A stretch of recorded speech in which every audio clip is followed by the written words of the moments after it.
Have you ever said, I'm having a car, I'm having a house, I'm having 2 children? Then this video is for you. I'm having a car. It's incorrect usage. I have a car is a correct usage. ஏன் I'm having சொல்லக்கூடாது, ஏன் have சொல்லணும்? Have is a state, ஒரு நிலைமையை குறிக்கும், ஆக்ஷனை குறிக்காது. இது I have a carனா என்கிட்ட கார் இருக்கு அப்படின்னு நம்ம சொல்றோம். We don't use am having, is having or are having for position. Ownership இருக்கிறதுக்கு அந்த மாதிரி சொல்லக்கூடாது. அதே மாதிரி ஒரு ரெஸ்பான்சிபிலிட்டி, எக்ஸ்பீரியன்ஸ் இதை குறிக்கும் போதும் ஹேவிங் யூஸ் பண்ணக்கூடாது, ஹேவ் தான் யூஸ் பண்ணணும்.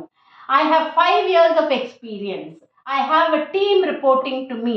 இன்னும் சொல்ல போனால் ஒரு கொஸ்டின் கேட்கும் போதோ, ஒரு ஒப்பீனியன் சொல்லும் போதோ, ஒரு தாட் சொல்லும் போதோ ஹாவ் தான் யூஸ் பண்ணணும். I have a concern about the budget, I have a doubt அப்படிங்கும்போது ஹாவ் தான் யூஸ் பண்ணணும். ஹேவிங் எப்போ வரும்னா ஒரு டெம்பரரி, ஒரு ஆன்கோயிங் ஆக்ஷன், ஒரு நடக்கிற ஒரு செயல் அப்படிங்கும்போது, நடந்துட்டு இருக்க ஒரு செயலை சொல்லும் போது நம்ம வந்து ஹேவிங் யூஸ் பண்ணுவோம். I am having a meeting at 3 PM.